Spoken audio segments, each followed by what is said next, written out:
Hello everyone, welcome to cyber medical education. तो आज हम बात करते हैं फ्लेम फोटोमीटर के बारे में। जो इंस्ट्रूमेंट दिखाई देता है ये क्या है, हमारा फ्लेम फोटोमीटर। फ्लेम फोटोमीटर जो होता है ये क्या होता है, इस फ्लेम फोटोमीटर के सबसे पहले हम इंट्रोडक्शन की बात कर लेते हैं। तो जो फ्लेम फोटोमीटर होता है, flame photometer more accuracy called flame atomic emission spectrophotometer. ठीक है, मतलब जो फ्लेम फोटोमीटर होता है उसको हम ऑटोमिक फ्लेम फोटोमेट्री भी कहते हैं, यहाँ ऑटोमिक एमिशन स्पेक्ट्रोमेट्री भी कहते हैं। Flame photometer is an instrument used to determine the concentration of certain metal ion among the sodium, potassium, calcium and lithium।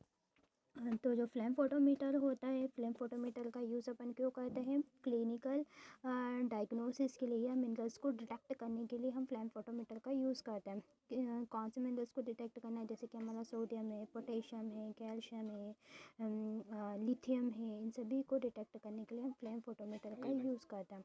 जो फ्लेम फोटोमीटर होता है, फ्लेम फोटोमीटर में हमारे क्या होता है, नेचुरल गैसेस जो होती हैं उसका यूज़ किया जाता है। नेचुरल गैसेस में जैसे कि हमारे H2O2, LPG का यूज़ करके हम फ्लेम फोटोमीटर का यूज़ करते हैं। नेक्स्ट पॉइंट है हमारा flame photometer based on measurement of intensity of light emit when a metal is introduce to flame.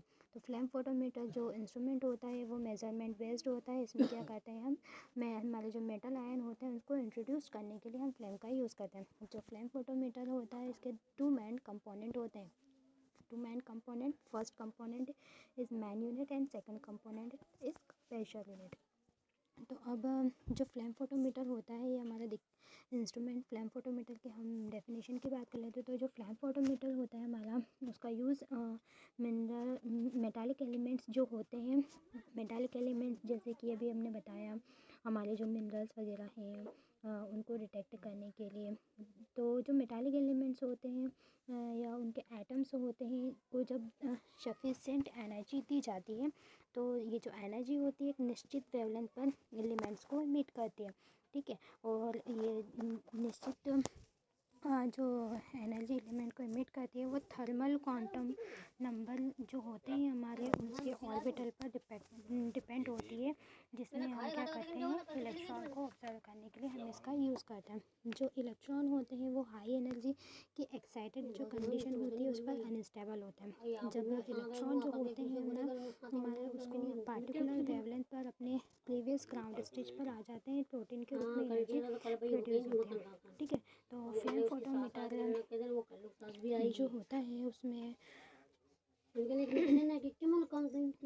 Constant energy release होती है एंड कंट्रोल कंडीशन में एक निश्चित वेवलेंथ पर लाइट को इमिट करने के लिए हम इसके इंटेंसिटी एटम्स के नंबर के द्वारा प्रोड्यूस एनर्जी जो होती है उसको डायरेक्टली प्रोपोर्शनल होती है। तो जैसे जब जो सॉल्यूशन होता है, जो हमारा सॉल्यूशन है, सॉल्यूशन को कहाँ से गुजारेंगे हम, नॉन ल्यूमिनस फ्लेम से। मतलब क्या करना होता है, हमारा जो सैंपल होता है वो हमारा इस तरह से कर में प्रेजेंट होता है। ठीक है, तो जब इन सैंपल में से मिनरल्स को डिटेक्ट करना होता है तो उसको क्या करना होता है, ऑटोमाइजर से होकर गुजारना होता है। ठीक है, फिर ऑटोमाइजर के बाद हमारा मिक्सिंग चैम्बर आता है जहाँ पर जो हमारा सॉल्यूशन जो होता है उसको मिक्स करने के लिए यूज़ किया जाता है। ठीक है, और उसके बाद आता है हमारा बर्नर जहाँ से फ्लेम निकल रही होती है तो उसका हमें हीट करने के लिए यूज़ किया जाता है। फ्लेम जो होता है, फ्लेम के आगे लेंस लगा होता है, इसके आगे स्लिट जो होता है, वहाँ से प्रॉपर जितनी भी लाइट हमारी फ्लेम से आ रही होती है वो क्या होती है, हमारे स्लिट जो होता है उस पर आकर एकत्रित हो जाती है। देन वो आगे की और फिल्टर की तरफ ट्रांसफ़र करता है। यानी जो फिल्टर होता है ये एम्पलीफायर से ट्रांसमिट होता है, वह कहाँ जाता है, हमारे डिजिटल डिस्प्ले पर जाता है और हमारा जो मिनरल्स होता है उसकी रीडिंग को नोट करके हमें डिजिटल डिस्प्ले पर शो करता है। अब इसके टू मेन इम्पॉर्टेंट कंपोनेंट होते हैं किसके, हमारे फ्लेम फोटोमीटर में टू मेन इम्पॉर्टेंट कंपोनेंट कौन से होते हैं, अभी बताया था हमने। एक मेन यूनिट होता है और दूसरा कंप्रेसर यूनिट होता है। तो मेन यूनिट में आता है हमारा ऑटोमाइज़र, जैसे ये है ऑटोमाइज़र, मिक्सिंग चैम्बर, ठीक है। और ऑप्टिकल चैम्बर होता है इसके अंदर। उसके बाद है इसमें डिजिटल डिस्प्ले लाइट होती है, डिजिटल डिस्प्ले की लाइट होती है। उसके बाद है एयर रेगुलेटर होता है, इसको रेगुलेट करने के लिए। गैस रेगुलेटर होता है, गैस को रेगुलेट करने के लिए। प्रेशर क्वेज होता है, उसको प्रेशराइज करने के लिए।